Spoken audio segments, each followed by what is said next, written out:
Hi, this is Owen Astracan for Labor Day in Compsci 201, Classes, Objects, and APTs, with a preview of P0 Person 201. This is C Day. C is for class, a factory for creating objects, collections and collection, two of the packages within java.util, two of the classes within java.util, and collaboration, WOTO when appropriate, and using LLMs when appropriate. I don't think that's really collaboration, but if you're with another person, it for sure is. As a reminder, we often have engagements between classes. There was an engagement exercise due last week, and you'll get another one tomorrow, Tuesday. This week, APTs are due on Thursday. You get 24 hours, so you can turn them in Friday with no penalty. After that, you're done. Next week, P0 will be due on 9/9, but as a reminder, that's on-time bonus. You get a week with no penalty. You'll see P0 tomorrow, Tuesday. Next week, there'll be more APTs, and in general, APTs will be due every Thursday, always 24 hours until Friday. And the plan for today, and this will carry over till Wednesday or Thursday, how to program in Java by example, review Java enough to be able to get a start on P0, understanding the object concept, the difference between objects and classes, and a look at Person 201 for P0, the first project. We start with index 0. Today we'll do objects, classes, and strings, and a little idea for how to avoid duplicates in the starter APT that's due this week. As a reminder, classes in Java and in general, a class named foo in Java must be stored in a file named foo.java. That's a language requirement. We've talked about class as an object factory, meaning the class itself is a blueprint for creating objects. And each object is different. However, the blueprint, the class, is the same. For example, we have strings, hello, and Duke. Those are two different strings created from the string class. This concept of a class is the same in every object-oriented language, Java, C++, and others. The class encapsulates state and behavior. For example, a string is an array of char values. A point in two dimensions is an x and a y double value. We'll see Person 201 used in the first project.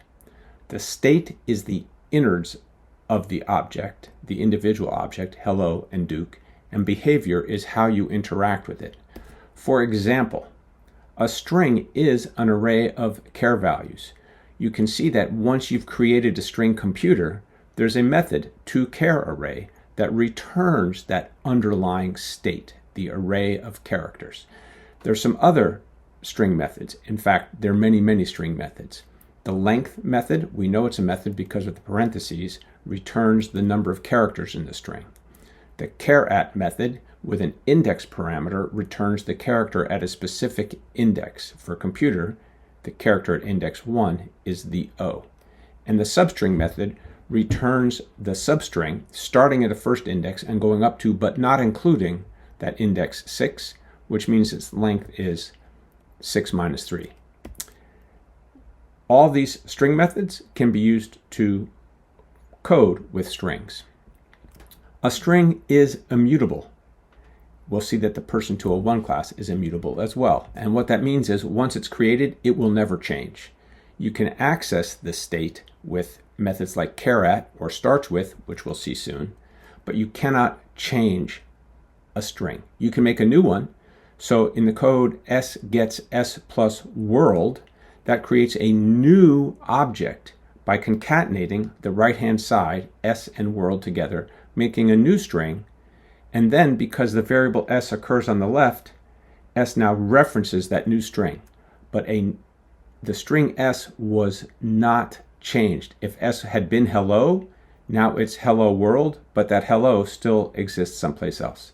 Sometimes you have to think carefully about that. But the key is a string is immutable. Once created, it can't change. You can make a string variable reference a new string. And the string has what are called getter methods to get at the state of a method. So for example, we see length, char at, substring, and index of. In general, the documentation for the string class can be used to browse or try to understand it, but you can also see some of the string methods by interacting with a large language model, for example. The starter APT is due this week. Here is the class definition. You must write a class named starter. It will be in starter.java.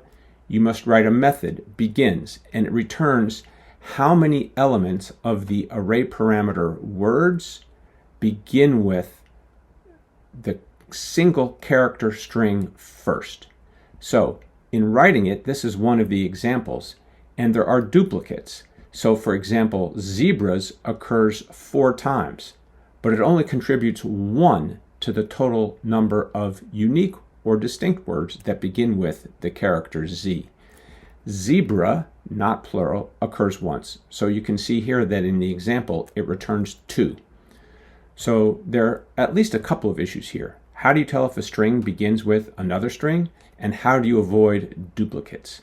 How do you do this, for example, if you're new to Java and you don't know all the string methods? Well, if you don't know, you can always post to Ed or ask Duke GPT. So here is part of a dialogue I had with Duke GPT, which is a wrapper to ChatGPT 5.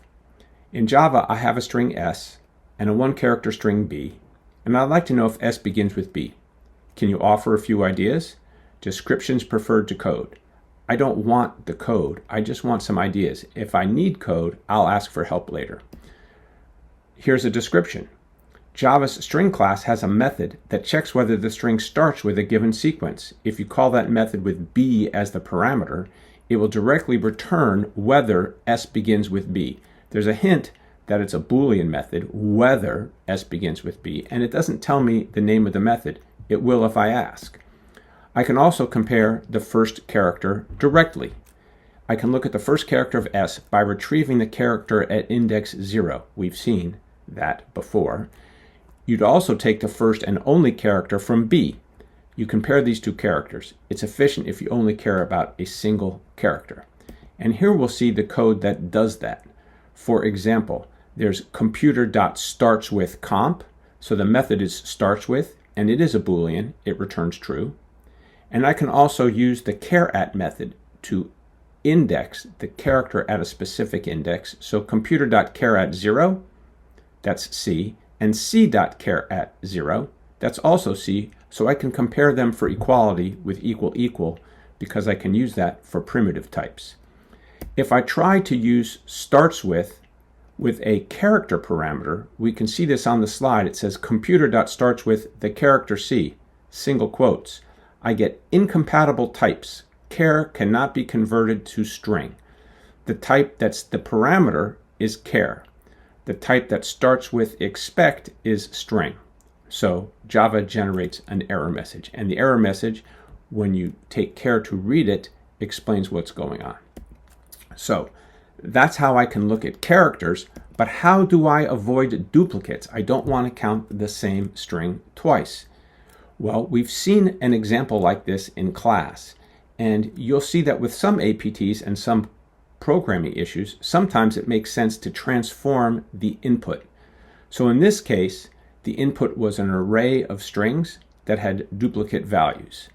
I can make an array list, and this is the sequence of steps to create that array list, and I put elements from my array parameter into that list only if they're not already in the list. So if list does not contain S on line 13, then I add S to list.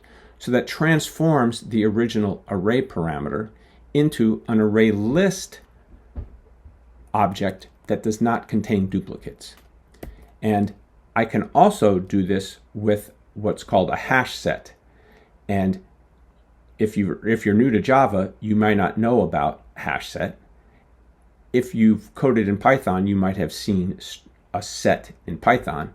And what this does is take my original value, the array in this diagram A, and converts it or transforms it into a set. I'm not actually changing the array. I'm creating a new object, the set, and sets have no duplicates. So by adding everything in this array to the set, when I print them, by going one at a time using the for each loop, I will get individual elements. I don't know what order they will come back in because a hash set uses techniques that we'll study later in the semester. So I can use a list where I explicitly avoid duplicates, or I can use a set where if I add the same element 50 times, it will only be there once because sets have no duplicates. Or I can write some more complicated code using a Boolean variable to avoid checking values except for the first time they occur. So I want in this code to only process a string if it's the first time I've seen it. So I'm going to use a Boolean variable. Sometimes these are called flag variables. And I set its value to false before my inner loop, that's from 13 to 17. And then if I've seen the string before, I'm going to set this Boolean variable to true. And then I only print a value or check, in the case of the APT, if I haven't seen it before.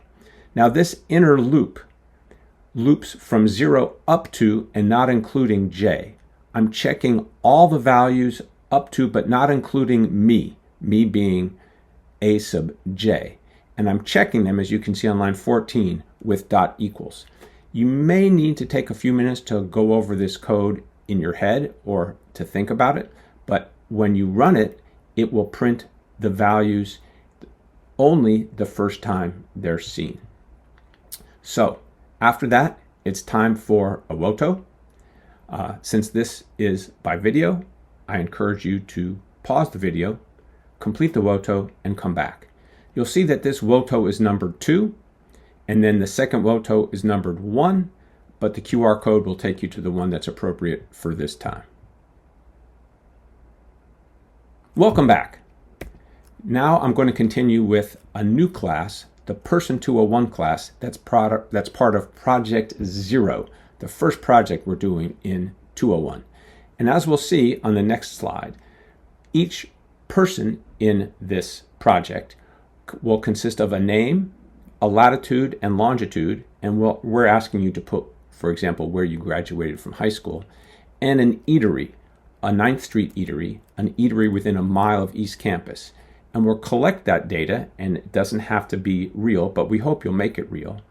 And we hope that you can, if you're concerned about privacy and anonymity within the class, then you can use any name you want. You don't have to use your real name if privacy and anonymity are a concern. What this will do is illustrate a multi-class project. You'll be reading files. You can read the file from something on disk or from a URL over the internet. You'll be introduced to JSON format, which is the standard format used in many computer languages today to deal with large amounts of data. And you'll practice the workflow with Git, Gradescope, and coding.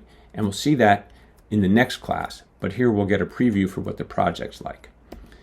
We've seen that classes encapsulate state and behavior, and in the Person 201 class, the state is specified by what are called instance variables.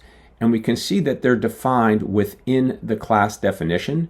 Remember that Person 201 will be in person201.java, and each variable, each instance variable, and here we see name, latitude, longitude, and eatery, those are private within the class, meaning that once an object is created, only using methods can you get at these private data. We'll explain that in more detail. Here in the code at the bottom of the slide, you can see that I have created two objects. A Person 201 object whose reference is stored in the variable A, and I've created that by saying new Person 201, and I give it 4 parameters: the name, the latitude, the longitude, and in this case, Claire's restaurant of choice, which is Vin Rouge. And then I've created an object where the person's name is Ricardo, and Ricardo likes Elmo's Diner. And that object is referenced or pointed to by the variable b, shown on the left-hand side of that assignment statement. If you look at these latitudes and longitudes, you'll see that Claire is from Oakland and Ricardo is from Nairobi, although it's possible that those are mixed up and the slide is wrong. Each of these instance variables is unique to the specific object. Claire is the name in the object referenced by A, and Ricardo is the name in the object referenced by B. So there are two objects. I've called new twice, and each one has instance variables with unique values specific to that object. Like a string, a person201 object is immutable. It can never change. However, I can access some of the state by calling p.name or p.latitude. We know those are methods because they're followed by parentheses. I can create a new string, yes. And I can create a new person201 object, yes, by calling new. Once created, I cannot change a string. It's immutable, and I cannot change a person201 object. I can only make more. Now, when new is called, a specific part of the class creates the class. That specific part is called a constructor. The constructor has the same name as the class, and it has no return type. Typically, methods have a return type, int, double, boolean, or void if they don't return something, but a constructor is not technically a method. Its purpose is to initialize all the instance variables. And we've seen, for example, back on this slide, that the constructor person201, we know it's a constructor because it comes after new, and we know it's a constructor because its name is the name of a class. This one has 4 parameters, a string, a double, and a string. Claire, 37.8, negative 122.27, and Van Rouge. But we can also have a default constructor. We see this illustrated at the bottom of the slide. That's an object with no parameters. A no parameter constructor is called the default constructor. And you can have many constructors with different parameters. That's called overloading the constructor. And we'll see examples of that later. Person201, as mentioned, has methods to get at the state. These are called getter methods. We cannot access the instance variables directly, so I cannot write p.name without parentheses, but I can write p.name with parentheses. That's a method that returns the instance variable. That ensures that we cannot change the name, because if I could write p.name, that could be a way of changing the state, and we want these to be immutable. So I have a getter method name parentheses, latitude parentheses, and longitude parentheses. There's one more method that turns out to be useful, and that will help us print an object, a person201 object. We know we can print string literals like hello Duke. We'd like to be able to print a point in a formatted way with a parenthesis and then the x and y coordinates. We can see here on this slide that when I create an array, I've created an array primes with the values 2, 3, 5, 7, 11, and 13. If I try to print it by saying system.out.println and the name of the array, I don't get a formatted value that provides semantic information. I just get essentially an address in memory. But if I print arrays.toString, by passing the array to the toString method of the arrays class, I will actually get a formatted value printed that conveys some semantic information about what is in that. That toString method can also exist within a class, and we can see here that this method toString belongs to the person201 class. Its return type is string, and its name is toString. Every object from every class in Java has a toString method, but if you don't create it to provide semantic information or format it in a nice visual way, you'll get by default that version that we saw here where it's just the reference in memory. So instead, we create and override that default one that comes with every class to create a method that might format it with S for southern latitude, N for northern latitude, east and west for longitude. And that means that when we print values stored in an array, as we're seeing here, the variable data stores 3 person 201 objects that were presumably defined earlier. And when we print the data by looping over each value in the array and calling system.out.println that tostring method is called automatically. Java calls it. Now we know that method exists because every object has a tostring method. We'll return to this concept of overriding a method, but you might be able to begin P0 and you'll see that the tostring method is overridden so that it works correctly. Sometimes this is called the Hollywood principle. Every object has a tostring method. You don't call it explicitly, it's called by the print statement. It's inherited from the Uber base class capital O object from which every class inherits. Right now, inheritance isn't important. We'll come back and see it later. The key is, because we know in Java programming that every class has a tostring method, we can always call it or have it called for us. Here is an example of a point class illustrated with instance variables. In this case, they're shown as public. That's a little dubious because instance variables should be private. And we've seen here a constructor that specifies how to create a point object. And this code illustrates that a keyword this, that's a Java keyword. We see that because it's colored in a different font. It refers to the object itself. This is a concept that might take a while to sink in, but we can see here in this constructor, the parameter names are X and Y. But we also see that the instance variable names are X and Y. And we want the constructor to provide values to those instance variables. And to differentiate between the instance variable X and the parameter X, we must say this.x on the left-hand side of the assignment statement, because as with many programming languages, when the same identifier occurs multiple times, in this case it's a parameter and an instance variable, the scope of that variable is where it's accessible. And most programming languages use the innermost scope, the scope closest.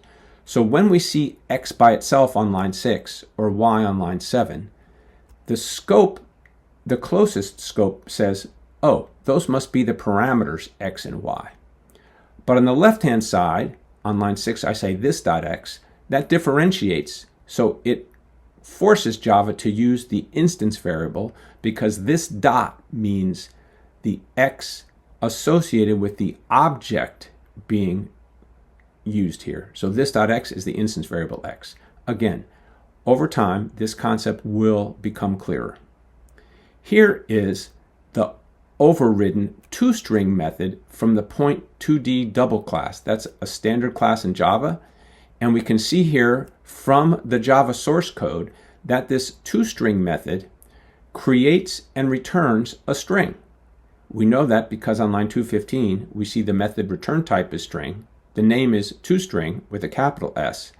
And here it returns a string created by something in quotes, point2d.double, and then concatenated to that is the instance variable X, and then a comma, that's in quotes, and then the instance variable Y, and then another square bracket. That shows how the 2D object is printed in a nicely formatted way that provides semantic information. Why is state private? That's a best practice in object-oriented programming, so that you cannot modify the state in an immutable class, and you can only modify it intentionally via methods if it's not an immutable class. Immutable objects are important in any programming language. Because they can't change, it's possible to optimize code to make it run faster, to make it run correctly. So the idea of immutable objects is important, but state is always private. The one other concept that might be at first harder to understand, but we hope will become clearer, is a static method. So we've seen public static void main in Java, and that's the launch point for where a program starts to run. Public means it's accessible outside of the class. Private methods or variables are only accessible within the class. So public means it's accessible outside of the class. Void is the return type. This method doesn't return anything. Main is the name of the method. And we can see here that there are parameters. Now, static means it belongs to the class itself, not to an object.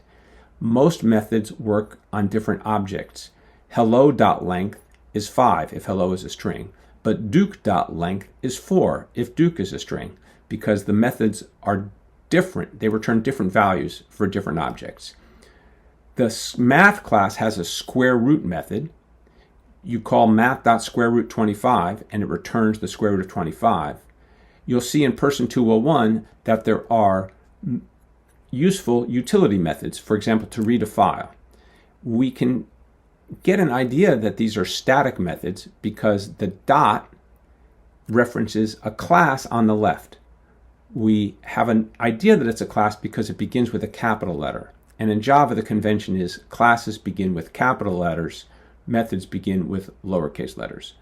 We'll see more examples that make that clearer, but right now it's time for the second WOTO, which is denoted as WOTO 1, but the QR code in the link will take you there. As a reminder, the main part of P0 that you're going to do is to understand a few concepts. One, the project workflow that we use in 201, using Git, which is a version control system, committing new code and pushing it to your Git repository, grading using Gradescope and automatic grading of your code, and then analysis questions about your code. So we'll start with this easier example before we get more complex. This has JSON and GET and POST, which are some more advanced concepts, but we're introducing them earlier. And there'll be an engagement exercise with a new part of P0 that illustrates some machine learning concepts. This is Joy Buolamwini, who founded the Algorithmic Justice League. She's a Rhodes Scholar, an Anita Borg Scholar. She has a widely viewed TEDx about fighting algorithmic bias. And she says, in exploring this facial recognition, I could have viewed my face not being consistently detected as, oh, this is a technical challenge. But being in the space of the Center for Civic Media definitely orients me to say, this is not just a technical challenge. This is as much a reflection of society as other spaces where you see inequities that need to be addressed. I suggest that you look up Joy Buolamwini or look at the Algorithmic Justice League. Enjoy coding.